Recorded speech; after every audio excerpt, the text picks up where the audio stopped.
প্রিয় দর্শক, আসসালামু আলাইকুম। যে যেখান থেকে দেখছেন সকলকে জানাচ্ছি আন্তরিক শুভেচ্ছা এবং অভিনন্দন। প্রিয় দর্শক, আজকের আলোচনাগুলো খুবই গুরুত্বপূর্ণ। ভিডিওর প্রথমেই আমি বলে নিচ্ছি, আজকের আলোচনার বিষয় হলো আগামী নির্বাচনে আওয়ামী লীগের ভবিষ্যৎ কি। আগামী নির্বাচনে কি আওয়ামী লীগ থাকছে? কি প্ল্যানিং শেখ হাসিনার? কি প্ল্যানিং আওয়ামী লীগ নিয়ে অন্তর্বর্তী সরকারের? আমি প্রথমেই বলবো, ইতিমধ্যে অন্তর্বর্তীকালীন সরকার যে সিদ্ধান্তটা নিয়েছে, সেই সিদ্ধান্তটা একটা ফেসিবাদী সিদ্ধান্ত আমি বলবো। আওয়ামী লীগকে ছাড়া নির্বাচন করার সিদ্ধান্ত নিয়েছে অন্তর্বর্তীকালীন সরকার। আমি বারবার প্রায় একটি কথা বলি, ডক্টর মোহাম্মদ ইউনূস যদি আওয়ামী লীগকে ছাড়া নির্বাচন করে, তাহলে ডক্টর মোহাম্মদ ইউনূস হাসিনার মতোই হয়ে যাবে। আপনাদের কি মনে নেই 2018 সাল 2024 সালে হাসিনা একতরফা একপাক্ষিক আমি ডামি নির্বাচন করেছিল? যদি ডক্টর ইউনূস হাসিনার মতোই আওয়ামী লীগকে বাদে, জাতীয় পার্টিকে বাদে 14 দলের রাজনৈতিক দলের, অর্থাৎ 14 দলের যে রাজনৈতিক প্ল্যাটফর্ম আছে, ওদেরকে বাদে যদি নির্বাচন করে, তাহলে হাসিনার যে পরিণতি হয়েছে, আমি বলবো ডক্টর মোহাম্মদ ইউনূস তারও একই পরিণতি হবে।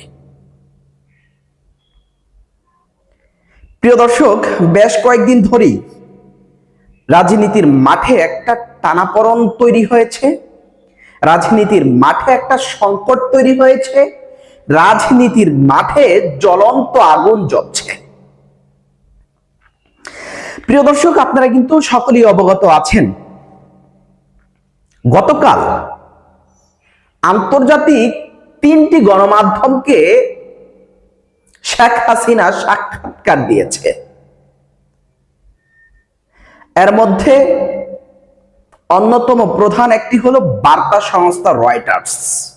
বার্তা সংস্থা রয়টার্সকে আমরা সকলেই চিনি, আমরা সকলেই বার্তা সংস্থা রয়টার্সের সঙ্গে পরিচিতি।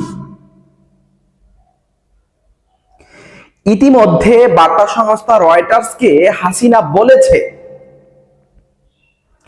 আওয়ামী লীগ ছাড়া যদি ইউনূস নির্বাচন করে, সেই নির্বাচন লক্ষ লক্ষ আওয়ামী লীগের সমর্থকরা, লক্ষ লক্ষ আওয়ামী লীগের নেতাকর্মীরা সেই নির্বাচন বয়কট করবে। প্রিয় দর্শক, এবার প্রশ্নের উত্তরের পালা। আগামী নির্বাচনে আওয়ামী লীগের ভবিষ্যৎ কি? এই প্রশ্নের উত্তরে আমি বলবো, আওয়ামী লীগকে ছাড়া যদি ডক্টর ইউনূস নির্বাচন করে, তাহলে সবচেয়ে লাভবান হবে আওয়ামী লীগ, সবচেয়ে ক্ষতিগ্রস্ত হবে বিএনপি, সবচেয়ে বিপদে পড়বে অন্তর্বর্তীকালীন সরকার। আমি 4টা প্রশ্নের উত্তর দিচ্ছি, তারপর গুরুত্বপূর্ণ কিছু কথা বলছি, কিছু ইঙ্গিতপূর্ণ কথা বলবো। আমি আজকে আপনাকে বলবো, পুরো ভিডিওতে চোখ রাখবেন, পুরো ভিডিওটি না টেনে সম্পূর্ণ দেখবেন। দ্বিতীয় যে প্রশ্নটি ছিল আমার, আগামী নির্বাচনে কি আওয়ামী লীগ থাকছে? আমি বলবো, আগামী নির্বাচনে আওয়ামী লীগ থাকছে। অন্তর্বর্তীকালীন সরকার একটা ফাঁদ তৈরি করেছে, সেই ফাঁদের মধ্যে আওয়ামী লীগ ইতিমধ্যে পড়া শুরু করে দিয়েছে।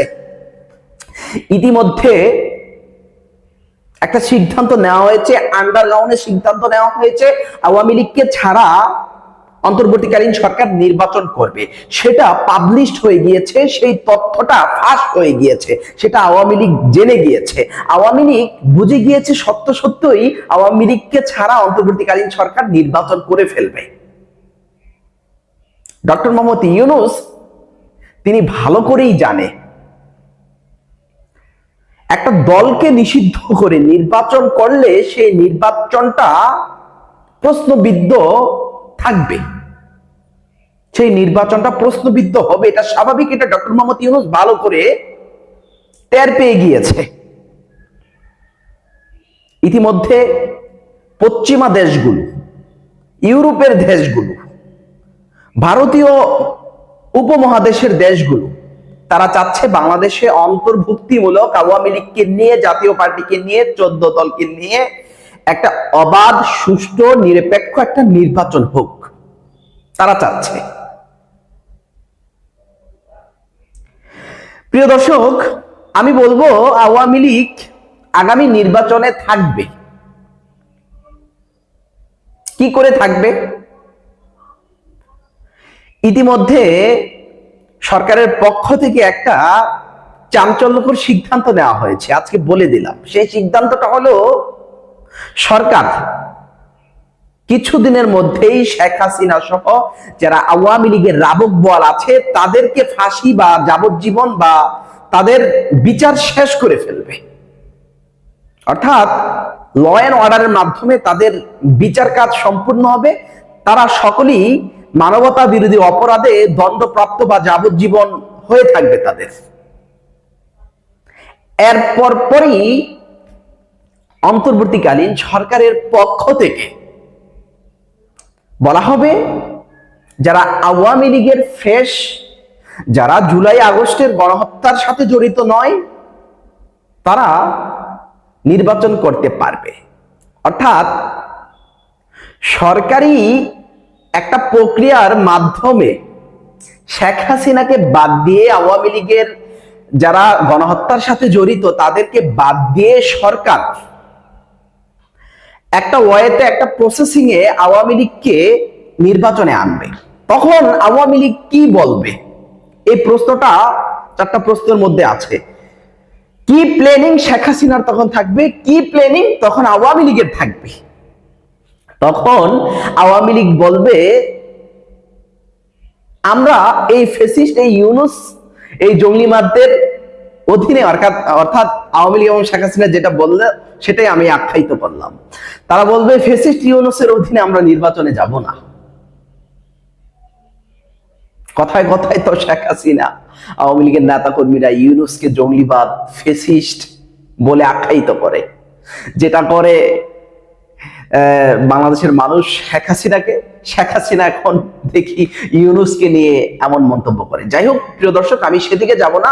আওয়ামী লীগের প্ল্যানিং এবং শেখ হাসিনার প্ল্যানিং থাকবে। তখন তারা বলবে আমাদের প্রায় 4 থেকে 5 লক্ষ লোক জেলখানায়, তাদের নামে ভুয়া মিথ্যা মামলা দেওয়া হয়েছে, তারা কোনোভাবেই মানবতা বিরোধী অপরাধে যুক্ত নয়, তারা গণহত্যার সাথে যুক্ত নয়। আমরা এভাবে নির্বাচনে অংশগ্রহণ করব না, না, না। অর্থাৎ নির্বাচনের আগে চলতি মাসে বা ডিসেম্বরের মধ্যেই আওয়ামী লীগের সিনিয়র নেতাকর্মী যারা গণহত্যার সাথে জড়িত, শেখ হাসিনা সহ তাদের সকলকে মানবতা বিরোধী অপরাধে তাদেরকে মৃত্যুদণ্ড দেওয়া হবে, এটা শিওর। এরপর বলা হবে আওয়ামী লীগ নির্বাচনে আসতে পারবে যারা ভালো আওয়ামী লীগ। তখন আওয়ামী লীগের পক্ষ থেকে নির্বাচন বয়কট করা হবে। এটাই হবে 100%। প্রিয় দর্শক, এখন অন্তর্বর্তীকালীন সরকারের প্ল্যানিংটা কি আসলে খুবই গুরুত্বপূর্ণ।